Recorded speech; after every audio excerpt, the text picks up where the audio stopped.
મહાનગરોમાં ભાજપના ઉમેદવારોની યાદીને લઈને મોટા સમાચાર। ભાજપને મહાનગરોમાં યાદવા સ્થળીનો ભય। મહાનગરોમાં મહાભારત ન થાય તે માટે ભાજપ સક્રિય ઉમેદવારો વત્તા ભાજપના આગેવાનોએ ઘડી રણનીતિ। મોટા ભાગને મહાનગરોમાં સીધા મેન્ડેટ આપવાની રણનીતિ। મહાનગરોમાં ઉમેદવારોના ફોર્મ ભરવા પ્રદેશ કક્ષાએ તૈયારી કરવામાં આવી। લીગલ ટીમને ભાજપે ઉમેદવારોના ફોર્મ ભરવાની જવાબદારી સોંપી। ટિકિટ વહેંચણીમાં ખેંચતાણ થતા ભાજપે પોતાની રણનીતિ બદલી છે। તો મહાનગરોમાં ભાજપે પોતાની રણનીતિ બદલી છે। આ વિશે વધુ જાણકારી મેળવીએ। ન્યૂઝ રૂમથી અમારા સંવાદદાતા હિરેન રાજગુરુ આપણી સાથે જોડાયા છે। ભાજપની શું રણનીતિ શહેરોની અંદર રહેશે હિરેન? જીલન, ભારતીય જનતા પાર્ટીને આ વખતે મહાનગરોની અંદર ઉમેદવારો ખૂબ જ મોટી સંખ્યામાં મળ્યા છે અને સાથે જ ઉમેદવારોની ટિકિટને લઈ અને ખેંચતાણ પણ છેલ્લા 2-3 દિવસથી વધી છે। આ વધતી ખેંચતાણને લઈ અને ભારતીય જનતા પાર્ટી ગુજરાતનું શીર્ષ નેતૃત્વને એવું લાગી રહ્યું છે કે ભાજપની અંદર ટિકિટ જાહેર થાય અને યાદવા સ્થળી થવાનો ગર્ભિત ભય છે, જેને લઈ અને ભારતીય જનતા પાર્ટીએ પોતાની રણનીતિ આ વખતે બદલી છે। આ વખતે મહાનગરોની અંદર એટલે કે અમદાવાદ, રાજકોટ, વડોદરા, સુરત, ભાવનગર જેવા જે મહાનગરો કે જે અત્યાર સુધી તેની મહાનગરપાલિકા જ હતી, નવી નથી બની અને આ વખતે ચૂંટણી આવી છે, તેની અંદર નામ જાહેર કરવાના બદલે સીધી જ ટેલિફોનિક જાણ કરવામાં આવે અને તેમને સીધું જ મેન્ડેટ પહોંચાડી દેવામાં આવે, જેના કારણે ભારતીય જનતા પાર્ટીમાં યાદવા સ્થળી ના થાય એટલે કે અંદરો અંદર રોષ ના થાય, અંદરો અંદર નારાજગી ન થાય એ માટે થઈ અને ભારતીય જનતા પાર્ટીએ પ્રદેશ કક્ષાએથી જ આ તમામ ઉમેદવારોના ફોર્મ સારી રીતે ભરાઈ જાય એ માટે થઈ અને પોતાના લીગલ સેલને આ જવાબદારી સોંપી છે। લીગલ સેલના જે હોદ્દેદારો છે એ જે તે મહાનગરમાં અત્યારે પહોંચી ચૂક્યા છે, જે તે મહાનગરની અંદર એ ફોર્મ ભરવાની પ્રક્રિયા પણ શરૂ કરી રહ્યા છે।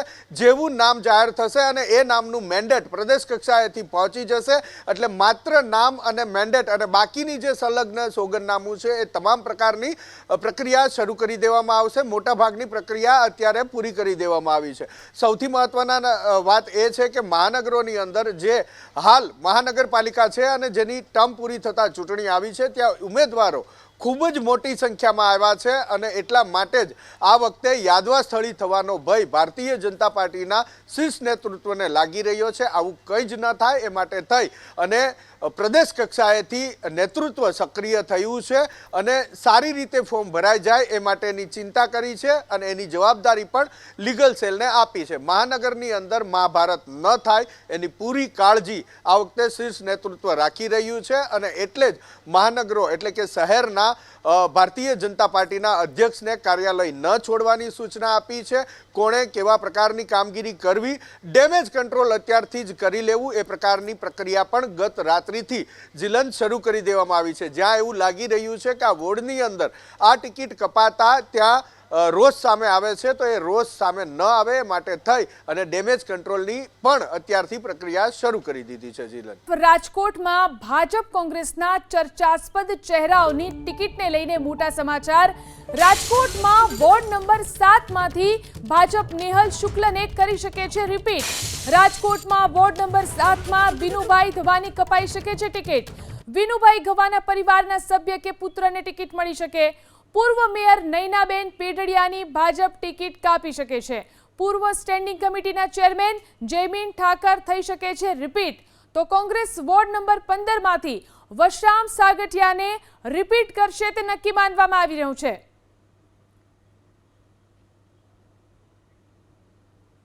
તો રાજકોટમાં જે નામો ચર્ચાઈ રહ્યા છે, જેમની ટિકિટ કપાઈ શકે છે, તેને લઈને આ મોટા સમાચાર। રાજકોટમાં વોર્ડ નંબર 7 માંથી ભાજપ નેહલ શુક્લને કરી શકે છે રિપીટ। વોર્ડ નંબર 7 માં વિનુભાઈ ગવાની ટિકિટ કપાઈ શકે છે। વિનુભાઈ ગવાના પરિવારના સભ્ય કે પુત્રને ટિકિટ મળી શકે છે। વધુ જાણકારી મેળવીએ। અમારા સંવાદદાતા પરાક્રમસિંહ આપણી સાથે લાઈવ જોડાયા છે। પરાક્રમ, શું લાગી રહ્યું છે? કોની ટિકિટ કપાઈ શકે છે અને કોના નામો અત્યારે ચર્ચાઈ રહ્યા છે? ચોક્કસ સમગ્ર રાજકોટની અંદર એક જ ચર્ચા છે કે કેટલા નામો કપાશે, કયા નામો નવા આવશે એટલે કે નવા ચહેરાઓ આવશે, કયા મોટા માથાઓ કપાશે। પરંતુ ગત 5 વર્ષ દરમિયાન જે સૌથી વધારે મહાનગરપાલિકાની અંદર અને શહેરની અંદર ચર્ચામાં જે ચહેરાઓ રહ્યા છે તેમાં નેહલ શુક્લ પ્રથમ આવે છે. પોતાની જ જે મહાનગરપાલિકાની અંદર ભાજપનું શાસન હોવા છતાં લોકોના હિતમાં તેમને અનેક વખત મુદ્દાઓ ઉઠાવ્યા છે. અધિકારીઓ હોય કે પદાધિકારીઓ, સ્ટેન્ડિંગ કમિટી હોય કે કોઈ પણ મહાનગરપાલિકાની અંદર જે નિર્ણય કરવાનો હોય, નેહલ શુક્લ છે તેમના દ્વારા અત્યાર સુધીની અંદર અનેક મુદ્દાઓ, અનેક પ્રશ્નો અને અનેક જ્યાં ખોટું થતું હોય ત્યાં પણ નેહલ શુક્લએ પોતાનો અવાજ ઉઠાવ્યો છે લોકોના હિતમાં. ત્યારે તેમને ટિકિટ મળે તેવી પૂરી શક્યતાઓ છે. બીજું નામ વિનુ ગવા. વિનુ ગવા પોતાના વિસ્તારની અંદર અને શહેરની અંદર જ્યાં પણ ખોટું થતું હોય ત્યાં તેમને અવાજ ઉઠાવ્યો છે. સાથે સાથે વિનુભાઈ ગવા છે તે વર્ષોથી ભાજપની અંદર એક લડાયક નેતા તરીકે તેમની જે છાપ છે, કોઈ પણ વાત હોય અધિકારીઓને બેધડક જાહેરમાં કહેવાની તેમની હિંમત અત્યાર સુધીની અંદર જોવા મળી રહી છે. ત્યારે વિનુ ગવા છે તેમને રિપીટ ન થાય તેવી શક્યતાઓ છે, પરંતુ તેમની જગ્યાએ તેમના પરિવારમાંથી તેમના પુત્ર અથવા તો કોઈ પણને ટિકિટ મળે તેવી શક્યતાઓ છે. વસરામ સાગઠિયા સૌથી વધારે કોંગ્રેસની અંદર સમગ્ર રાજકોટ નહીં પરંતુ સમગ્ર સૌરાષ્ટ્ર અને ગુજરાતની અંદર ચર્ચાતું નામ. જનરલ બોર્ડ આવે એટલે વસરામ સાગઠિયા છે તે લોકોના પ્રશ્નો લઈને અલગ અલગ રીતે વિરોધ પ્રદર્શન કરવા માટે પહોંચી જાય. મીડિયાની અંદર પણ વારંવાર તેમના જે નિવેદનો સામે આવે, શાસક પક્ષને ઘેરવાની વાત હોય કે મજબૂત રીતે લોકોની જે વાત છે તે પહોંચાડવાની, શાસક પક્ષ સુધી, અધિકારીઓ સુધી પહોંચાડવાની વાત હોય, વસરામ સાગઠિયા અગ્રેસર નામ ધરાવે છે અને ચર્ચાસ્પદ ચહેરો છે. વોર્ડ નંબર 15 માંથી તેમની ટિકિટ લગભગ ફાઇનલ માનવામાં આવે છે. નૈનાબેન પેઢડિયા જૂથવાદનો ભોગ બનેલા છે. કુંભની અંદર ગયા હતા સરકારી કારને લઈને, ત્યારે પણ તેઓ ચર્ચામાં આવ્યા હતા. તેમના પતિ દ્વારા જે બાંધકામ કરવામાં આવ્યું જેને લઈને થોડા દિવસ પહેલાથી તેઓ ચર્ચામાં, મીડિયાની અંદર વારંવાર ચર્ચામાં, 2.5 વર્ષના તેમના કાર્યકાળ દરમિયાન ચર્ચામાં આવ્યા હતા. જયમીન ઠાકર સતત મીડિયામાં ચમકતો ચહેરો અને જે વિપક્ષની અંદર જ્યારે પણ મુદ્દો ઉઠે ત્યારે જયમીન ઠાકર મીડિયા સમક્ષ આવી અને તેનો ખુલાસો કરવા માટે ટેવાયેલા. તેમને પણ રિપીટ કરવામાં આવે તેવી પૂરેપૂરી શક્યતાઓ. આ 5 જે ચહેરાઓ છે તે 5 વર્ષ દરમિયાન સતત જે ચર્ચામાં રહ્યા, સતત લોકોની વચ્ચે રહ્યા, લોકોના પ્રશ્નો ઉઠાવ્યા. અમુક નેતાઓ છે તે વિવાદમાં રહ્યા. આ 5 નેતાઓમાંથી અમુક નેતાઓની ટિકિટ કપાઈ શકે છે, તેને લઈને પણ ચર્ચાઓ છે. અને અમુક નેતાઓને, અનુભવી નેતાઓ છે, શિક્ષિત નેતાઓ છે, હોશિયાર નેતાઓ છે અને વિરોધ પક્ષની અંદર વસરામ સાગઠિયા જેવા જે નેતાઓ છે તેમને પણ આવતા દિવસોની અંદર રિપીટ કરવામાં આવે અને મહત્વનો હોદ્દો કોંગ્રેસમાંથી મળે તેવી પૂરેપૂરી શક્યતાઓ સેવાઈ રહી છે. જી, અમદાવાદ મનપામાં ભાજપ નવા ચહેરોને કરાવી શકે છે પોલિટિકલ ડેબ્યુ. શાહીબાગ વોર્ડથી ભાજપ વિશાલ પટેલને આપી શકે છે ટિકિટ. વિશાલ પટેલ પૂર્વ સ્ટેન્ડિંગ કમિટી ચેરમેન પ્રવીણ પટેલના પુત્ર છે. તો સારવા વોર્ડથી ગિરીશ વણજારાને પણ ભાજપ મેદાને ઉતારી શકે છે. ઈસનપુર વોર્ડથી સની દેસાઈને ભાજપ આપી શકે છે ટિકિટ. સરસપુર વોર્ડથી અમી માનબરાને ટિકિટ મળી શકે છે. તો આ નવા ચહેરાઓને આ વખતે ટિકિટ મળી શકે છે જેમના નામ ચર્ચાઈ રહ્યા છે. શાહીબાગ વોર્ડથી ભાજપ વિશાલ પટેલને ટિકિટ આપી શકે છે. વિશાલ પટેલ પૂર્વ સ્ટેન્ડિંગ કમિટી ચેરમેન પ્રવીણ પટેલના પુત્ર છે. તો સારવા વોર્ડથી ગિરીશ વણજારાનું નામ ચર્ચાઈ રહ્યું છે, ભાજપ તેમને મેદાને ઉતારી શકે છે. ઈસનપુર વોર્ડથી સન્ની દેસાઈને ભાજપ ટિકિટ આપી શકે. આ વિશે વધુ જાણકારી મેળવીએ અમારા સંવાદદાતા કુશાંગ આપણી સાથે લાઈવ જોડ્યા છે. કુશાંગ, જે નવા ચહેરાઓની જ્યારે વાત થઈ રહી છે ત્યારે કોનું નામ ચર્ચાઈ રહ્યું છે, કોનું પોલિટિકલ ડેબ્યુ આ વખતે થઈ શકે છે?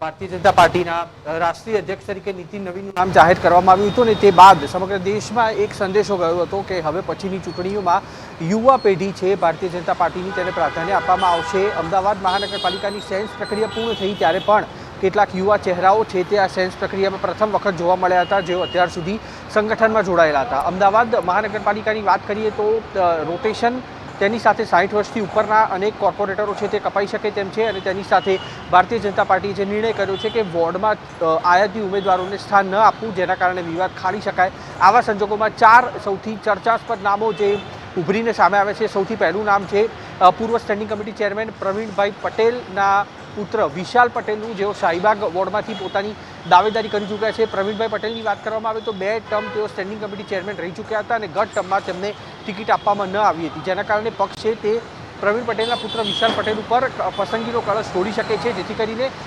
વિપક્ષને તે બોલવાનો અવસર પણ ન મળે કે પરિવારવાદ ચલાવવામાં આવી રહ્યો છે. પ્રવીણ પટેલ છે તેમને ગત આખી ટર્મમાં પડતા મૂકવામાં આવ્યા હતા અને અત્યારે તેઓ સામાજિક રીતે આગેવાન છે, અલગ અલગ સમાજની કાર્યશૈલી છે. તેમાં બીજું મહત્વનું નામ આવી રહ્યું છે ઈસનપુર વોર્ડમાં સન્ની દેસાઈનું, જે ઓબીસી ચહેરો છે અને અત્યાર સુધી ઈસનપુર અને મણિનગર વોર્ડમાં અને ખાસ તો મણિનગર વિધાનસભામાં યુવા ચહેરા તરીકે ઉભરીને આવ્યા છે. પક્ષના કર્મઠ અને યુવા મોરચાના સદસ્ય તેઓ રહી ચૂક્યા છે. સન્ની દેસાઈ, તેમને ટિકિટ આપવામાં આવે તે પ્રકારની શક્યતાઓ છે. ત્રીજું એક સૌથી મહત્વનું નામ આવી રહ્યું છે અસારવા બેઠક ઉપરથી ગિરીશ વણઝારાનું.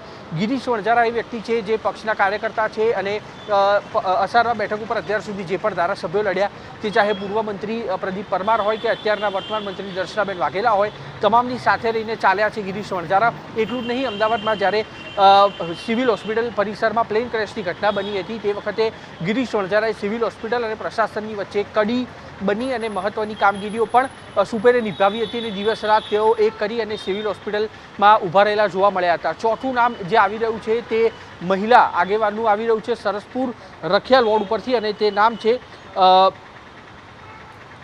આપને જણાવીશું અમી માનવારા, જેઓ સરસપુર રખિયાલ બેઠક ઉપર સેન્સ પ્રક્રિયામાં હાજર રહ્યા હતા અને તેઓ હાલમાં નરોડા વિસ્તારમાં આવેલ ડૉક્ટર બાબા સાહેબ આંબેડકર યુનિવર્સિટી છે તેમાં ભૂમિકા ભજવી રહ્યા છે, જેમને પ્રથમ વખત ટિકિટ આપી શકે પક્ષ, મહિલાને ધ્યાનમાં રાખીને અને યુવા ચહેરા તરીકે અને તેની સાથે નવા ચહેરા તરીકે. આ 4 નામ અત્યારે ચર્ચામાં આવ્યા છે અમદાવાદ મહાનગરપાલિકામાં, જેને જો નવા ચહેરા તરીકે પક્ષ મેદાનમાં ઉતારે છે તો આ મજબૂત દાવેદારો માનવામાં આવી રહ્યા છે ભારતીય જનતા પાર્ટીના, કે જેમને ઉમેદવાર ભારતીય જનતા પાર્ટી જાહેર કરી શકે તેમ છે. રાજકોટમાં ઉમેદવારોની યાદી જાહેર થાય તે પહેલા ભાજપ એક્શનમાં આવ્યું. રાજકોટમાં આવતીકાલે શક્તિ પ્રદર્શન માટે ભાજપની જબરજસ્ત તૈયારીઓ. રાજકોટમાં શહેર ભાજપે સભાને લઈને તૈયારી શરૂ કરી. આવતીકાલે ભાજપના કોર્પોરેટરો વિજય મુહૂર્તમાં ફોર્મ ભરશે. સભાની તૈયારીને લઈ સંગઠનના હોદ્દેદારો બહુમાળી ચોક પહોંચ્યા. વિરેન્દ્રસિંહ ઝાલા, વલ્લભભાઈ દુધાત્રા, રાજુભાઈ ધ્રુવ બહુમાળી ચોક પહોંચ્યા. સભામાં ધારાસભ્યો, સાંસદો, સાધુ સંતો અને સામાજિક આગેવાનો પણ ઉપસ્થિત રહેશે. શહેર ભાજપના આગેવાનો અત્યારે પહોંચ્યા છે રાજકોટના બહુમાળી ચોક ખાતે. આવતીકાલે વિજય મુહૂર્તમાં સભાનું આયોજન કરવામાં આવશે. આપણી સાથે વિરેન્દ્રસિંહ ઝાલા છે, આપણે એમની સાથે વાત કરીશું. વિરેન્દ્રસિંહ, તૈયારીઓ શરૂ કરવામાં આવી છે, ટિકિટ જે હજી લિસ્ટ જાહેર કરવામાં આવ્યું નથી, એ પહેલા તૈયારી શું કહેશો? તૈયારીઓ તો અમારા પાર્ટીના જે કામો હોય છે એ અમારી પદ્ધતિથી કામ ચાલુ જ હોય છે. એટલે આવતીકાલે 72 ઉમેદવારોને અહીંયા સભા સ્વરૂપે મળી અને ત્યારબાદ અમે ફોર્મ ભરવા જશું. કોણ કોણ ઉપસ્થિત રહેશે? ઉપસ્થિતમાં ભારતીય જનતા પાર્ટીના તમામ શ્રેણીના કાર્યકર્તાઓ, ધારાસભ્ય, સંસદ સભ્યશ્રીઓ, અમારા શહેર અધ્યક્ષશ્રી તથા પ્રદેશમાંથી કોઈ પણ એક આગેવાન આવશે તો એ. ક્યાં સુધીમાં લિસ્ટ જાહેર થશે? કેમ કે તમામ લોકો એક જ ચર્ચા કરી રહ્યા છે, નાગરિકો હોય કે પછી રાજકીય આગેવાનો. લિસ્ટ રોજ અત્યારે ગઈકાલથી જ આપ જોઈ શકો છો કે લિસ્ટ ડિક્લેર થવા માંડ્યા છે અલગ અલગ જિલ્લાઓના. એક પાર્ટીની પદ્ધતિ હોય છે, સાંભળ્યા પછી સંકલન કર્યા પછી લિસ્ટ બહાર પાડતા હોય છે. અમારા રાજકોટનું સંકલન પૂરું થઈ ગયું છે.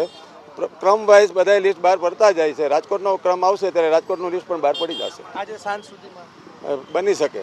ચોક્કસથી આવતીકાલે ફોર્મ ભરવાનો છેલ્લો દિવસ છે. અત્યારે જોઈ શકાય છે કે સંગઠનના જે હોદ્દેદારો છે તે તૈયારીઓ કરવા પહોંચ્યા છે.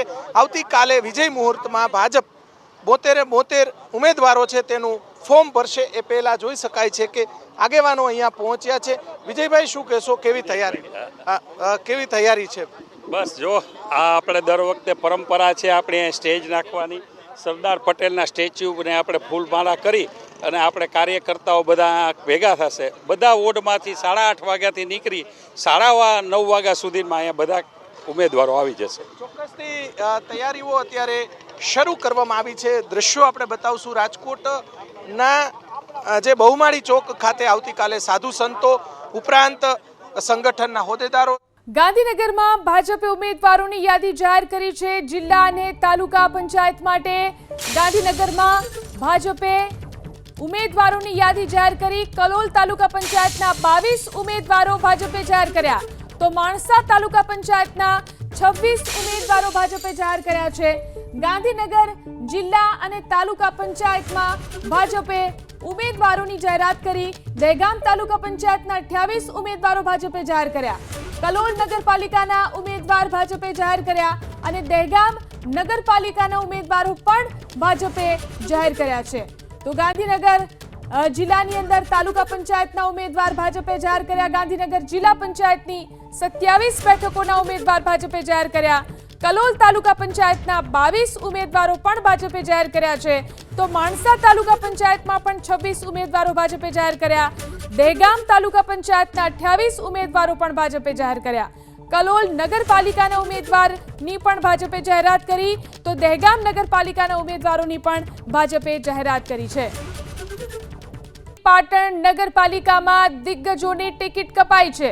પાટણથી મહત્વના સમાચાર. પાટણ નગરપાલિકામાં ભાજપે દિગ્ગજોની ટિકિટ કાપી છે. પાટણ નગરપાલિકાના પ્રમુખ હિરલ પરમારની ટિકિટ કપાઈ. હિરલ પરમારની ટિકિટ કાપવામાં આવી. પાટણ નગરપાલિકાના પૂર્વ ઉપપ્રમુખ હિના શાહ, આ તમામ નામો દિગ્ગજોની ટિકિટ કાપી છે. પાટણની અંદર ભાજપે, પાટણ નગરપાલિકામાં ભાજપે દિગ્ગજોની ટિકિટ કાપી. નગરપાલિકા પ્રમુખ હિરલ પરમારની ટિકિટ કપાઈ છે. તો નગરપાલિકાના પૂર્વ ઉપપ્રમુખ હિના શાહની ટિકિટ પણ કપાઈ છે. આ બંનેની ટિકિટ કાપવામાં આવી છે. પાટણ નગરપાલિકાના પૂર્વ કારોબારી ચેરમેન મુકેશ પટેલની પણ ટિકિટ કપાઈ છે. તો પૂર્વ કારોબારી સભ્ય શૈલેષ પટેલની ટિકિટ પણ કાપવામાં આવી છે. તો નગરપાલિકામાં ભાજપે દિગ્ગજોની ટિકિટ કાપી છે. આ તમામ દિગ્ગજો જેમની ટિકિટ કાપવામાં આવી. પાટણ નગરપાલિકાના પ્રમુખ હિરલ પરમારની ટિકિટ કાપવામાં આવી છે. આ ઉપરાંત નગરપાલિકાના પૂર્વ ઉપપ્રમુખ હિના શાહની પણ ટિકિટ કપાઈ છે. તો નગરપાલિકાના પૂર્વ કારોબારી ચેરમેન મુકેશ પટેલની પણ ટિકિટ કાપવામાં આવી છે. નગરપાલિકાના પૂર્વ કારોબારી સભ્ય શૈલેષ પટેલની ટિકિટ પણ કપાઈ. વધુ જાણકારી મેળવી અમારા સંવાદદાતા એઝાઝ ફોન લાઈનથી જોડાયા છે. એઝાઝ, દિગ્ગજોની ટિકિટ કાપવામાં આવી છે. પાટણ નગરપાલિકા તેમજ સિદ્ધપુર નગરપાલિકા તેમજ જિલ્લા પંચાયત તાલુકા પંચાયતનું ભાજપ દ્વારા આજે ઉમેદવારીના લિસ્ટ જાહેર કરવામાં આવ્યું છે. સાથે કહી શકાય કે પાટણ જિલ્લા પંચાયતમાં 2 સીટ બાકી રાખી છે, ત્યારે પાટણ નગરપાલિકાના 11 વોર્ડમાંથી 44 સભ્યમાંથી એક વોર્ડ 7 નંબરમાં ક્યાંક કોકડી ગૂંચવાયું તે પણ ઉમેદવારી લિસ્ટ બાકી છે. પરંતુ કહી શકાય કે મહત્વના નગરપાલિકાના જે ચહેરાઓ હતા, જે કે પાટણ નગરપાલિકાના પ્રમુખ હોય, ઉપપ્રમુખ હોય, કારોબારી હોય, તેમજ દિગ્ગજ નેતા હોય, જયેશ પટેલ હોય, તેમજ દેવચંદ પટેલ છે, પાટણ નગરપાલિકાના દિગ્ગજ નેતાઓ છે, તમામના ચહેરાઓ કપાય છે. એટલે કહી શકાય કે આ વખત ભાજપ દ્વારા તમામ વોર્ડના અંદર નવા ચહેરા મૂકવામાં આવે છે. એટલે કહી શકાય કે ક્યાંક ને ક્યાંક પાટણ નગરપાલિકાના અંદર ક્યાંક ભાજપને પણ તકલીફ પડે તેવું દેખાઈ રહ્યું છે. સાથે કહી શકાય કે જે રીતના ભાજપ દ્વારા જે નક્કી કરવામાં આવ્યું છે કે રિપીટ પદ્ધતિ નહીં વાપરવાની, તે જ પ્રમાણે કહી શકાય કે જે દિગ્ગજ નેતાઓ હતા તેમને અલગ અલગ વોર્ડના અંદરથી તેમને ફોર્મ ભરવામાં આવ્યા હતા, તેમજ તેમને સેન્સ કરવામાં આવ્યા હતા. પરંતુ તમામ પાટણ નગરપાલિકાના જે કારોબારી ચેરમેન હોય, પ્રમુખ હોય, ઉપપ્રમુખ હોય, સભ્યો હોય, તેમજ જી આભાર એઝાઝ તમામ જાણકારી આપવા માટે. તો સુરતમાં ભાજપના ચર્ચાસ્પદ ચહેરાઓની ટિકિટને લઈને મોટા સમાચાર. સુરતમાં ભાજપના પૂર્વ કોર્પોરેટર નરેન્દ્ર પાંડવની કપાઈ શકે છે ટિકિટ. સુરતમાં વોર્ડ નંબર 30માંથી ચિરાગ કુમાર સોલંકીની ટિકિટ કપાઈ શકે. સુરતમાં વોર્ડ નંબર 29માં ભાજપ વૈશાલીબેનને પડતા મૂકી શકે છે. તો સુરતમાં વોર્ડ નંબર 25માં વિક્રમભાઈની ભાજપ ટિકિટ કાપી શકે છે. સુરતમાં વોર્ડ નંબર 17માં સ્વાતિબેનની ભાજપ ટિકિટ કાપી શકે છે. આ વિશે વધુ જાણકારી મેળવી અમારા સંવાદદાતા ધનરાજ આપણી સાથે લાઈવ જોડાયા છે. ધનરાજ, કોની ટિકિટ કપાઈ શકે છે, શું સમાચાર અત્યારે પ્રાપ્ત થયા? જી બિલકુલ, ચર્ચા એ ચાલી રહી છે કોણ કપાશે અને કોને ટિકિટ અપાશે. ત્યારે ટિકિટનું ટેન્શન બરકરાર છે, પરંતુ ભાજપની છબી ખરડાવનાર જે કોર્પોરેટરો હતા એ કપાય તેવી જોરશોરથી ચર્ચાઓ ચાલી રહી છે. વાત કરીએ નરેન્દ્ર પાંડવની, તો નરેન્દ્ર પાંડવે જે પ્રમાણે સુરત મહાનગરપાલિકા સંચાલિત સ્કૂલ જે વોર્ડ નંબર 6 ની અંદર બનતી હતી એને 7માં બનાવવા માટે વિવાદ જે કર્યો હતો અને સીધા ધારાસભ્ય વિનુ મોરડિયા સામે થયા હતા અને ત્યારબાદ તેને લઈને આ મુદ્દો છે એ આમ આદમી પાર્ટીએ આંચકી લીધો હતો અને સભાખંડની અંદર સરા જાહેર વાત કરવામાં આવી હતી કે જે પ્રમાણે સ્કૂલ નિયત સ્થળે નક્કી કરવામાં આવી હતી તો અન્ય સ્થળે કેમ, જેના કારણે ભાજપની છબી ખરડાઈ હતી। ત્યારે નરેન્દ્ર પાંડવ જે મજબૂત નેતા ગણવામાં આવે છે પરંતુ તેમની ટિકિટ કપાય તેવી ચર્ચાઓ અત્યારે હાલ ચાલી રહી છે। બીજી તરફ વાત કરવામાં આવે તો ચિરાગ સોલંકી જે વોર્ડ નંબર 30માં છે અને જે મહિલા ભાજપની મહિલા જે રીતે આપઘાત કર્યો હતો ત્યારે તેમનું નામ જોરશોરથી ઉછળ્યું હતું, જેના કારણે ભાજપની છબી ખરડાઈ હતી અને એ બાબતને લઈને પણ ચિરાગ સોલંકીની પણ ચર્ચા ચાલી રહી છે। વાત કરીએ વોર્ડ નંબર 29માં વૈશાલીબેન જેઓના ઉપર ભ્રષ્ટાચારનો આરોપ લાગ્યો હતો અને ભ્રષ્ટાચારના આરોપને લઈને પણ ભાજપની છબી ખરડાઈ હતી ત્યારે તેમને ટિકિટ આપી કે કેમ, તેમને કાપવા કે રિપીટ કરવા તેની પણ જોરશોરથી ચર્ચાઓ અત્યારે હાલ ચાલી રહી છે। ત્યારે આ બાબતને લઈને પણ તપાસ કરવામાં આવી રહી છે। વોર્ડ નંબર 25માં વિક્રમભાઈ એસઆઈઆરની કામગીરી ચાલી રહી હતી ત્યારે કોંગ્રેસે આરોપ લગાવ્યો હતો કે વિક્રમભાઈએ જે પ્રમાણે વાંધા અરજીઓ કરી હતી જેના કારણે આ પ્રમાણેની સ્થિતિ સર્જાઈ હતી અને તેનો વિરોધ થયો હતો, કલેક્ટર કચેરી ખાતે મોરચો ગયો હતો અને જેના કારણે પણ આરોપ પ્રત્યારોપ થયા હતા। ત્યારે તેમના ઉપર પણ આ રીતે ટિકિટ કપાય તેવી અત્યારે હાલ સ્થિતિ જોવા મળી રહી છે। વોર્ડ નંબર 17માં જે પ્રમાણે અત્યારે હાલ સ્વાતિબેન છે જેમણે પક્ષ પલટો કર્યો હતો, સૌથી મોટી બાબત એ છે આમ આદમી પાર્ટીમાંથી ભાજપમાં આવનાર જે કોર્પોરેટરો હતા એમને ટિકિટ આપી કે કેમ એ સૌથી મોટો પ્રશ્નાર્થ અત્યારે હાલ ઉપસ્થિત થયો છે કારણ કે તેમણે વિશ્વાસ મૂકીને ભાજપમાં પ્રવેશ કર્યો હતો। ત્યારે આ તમામ બાબતને લઈને કોણ કપાશે અને કોને ટિકિટ અપાશે એ ટેન્શન બરકરાર છે। વડોદરામાં ભાજપ નવા ચહેરાઓને કરાવી શકે છે પોલિટિકલ ડેબ્યુ। વડોદરામાં એમએલએ શૈલેષ મહેતાના પુત્રને આપી શકે છે ટિકિટ। શૈલેષ મહેતાના પુત્ર ધ્રુમિલ મહેતાને વોર્ડ નંબર 15માંથી ભાજપ ટિકિટ આપી શકે। વડોદરામાં ભાજપ નલિન પોથીવાલાને પણ ટિકિટ આપી શકે છે તો ભાજપ કિરણ મૈડાને પણ મેદાનમાં ઉતારી શકે છે। વડોદરા મનપામાં ભાજપ ઝાહિર કુરેશીને પણ ટિકિટ આપી શકે છે તો ભાજપ કોમલ કુકરેજાને પણ ટિકિટ આપી શકે છે। આ તમામ નામો વડોદરાની અંદર ચર્ચાઈ રહ્યા છે। આ વિશે વધુ જાણકારી મેળવી અમારા સંવાદદાતા લોરેન્સ આપણી સાથે વડોદરાથી જોડાયા છે। લોરેન્સ, શું લાગી રહ્યું છે આ વખતે કોનું પોલિટિકલ ડેબ્યુ થઈ શકે છે? ભારતીય જનતા પાર્ટીની વાત કરીએ તો નલિન પોથીવાલા જે વર્ષોથી આરએસએસ સાથે સંકળાયેલા છે, યુવા ચહેરો છે અને જ્યારે પ્રધાનમંત્રી નરેન્દ્ર મોદી વડોદરા આવ્યા ત્યારે તેમના સ્વાગત માટે પણ તેઓ પહોંચ્યા હતા એટલે સૌથી પહેલાં તેમનું નામ અહીંયા ચર્ચામાં છે। તો સાથે કિરણ મૈડા કે જે પ્રધાનમંત્રી નરેન્દ્ર મોદી જ્યારે 2014માં વડોદરાથી ફોર્મ ભર્યું તેમના ટેકેદાર હતા, પોતે ચાયની રેકડી ધરાવે છે અને વર્ષોથી ભારતીય જનતા પાર્ટી સાથે કનેક્ટેડ છે। સાથે ધ્રુમિલ મહેતાની વાત કરીએ તો તેઓ ભારતીય જનતા પાર્ટીના ધારાસભ્ય શૈલેષ મહેતા એટલે કે શૈલેષ સોટ્ટાના પુત્ર છે। વોર્ડ 15માં તેમને ટિકિટ મળવાની શક્યતા છે એટલા માટે કે ભારતીય જનતા પાર્ટીમાં આ જે વોર્ડ છે તેની અંદર ભારતીય જનતા પાર્ટીના જે ઉમેદવાર હતા, કહી શકાય પહેલાં કાઉન્સિલર હતા, તેઓ કોંગ્રેસમાં પહોંચી ગયા છે। તો સાથે અહીંયા 5મું નામ કોમલ કુકરેજા છે જે વકીલ પણ છે, વર્ષોથી ભારતીય જનતા પાર્ટીમાં છે। એટલે કુલ આ જે 5 નામો છે તે વધુ ચર્ચામાં છે, પ્રદેશ સુધી નામ પહોંચ્યા છે અને ક્યાંક ને ક્યાંક કારણો પણ બેસે છે કે તેમને અહીંયા જરૂર ટિકિટ મળી શકે। આ વખતે ભારતીય જનતા પાર્ટી યુવા ચહેરાઓને સ્થાન આપી રહી છે ત્યારે વડોદરાથી આ 5 ચહેરા જોવા મળે તો નવાઈ નહીં, ક્યાંક ને ક્યાંક તેમની પણ અંદરખાને તૈયારીઓ જોવા મળી રહી છે। જી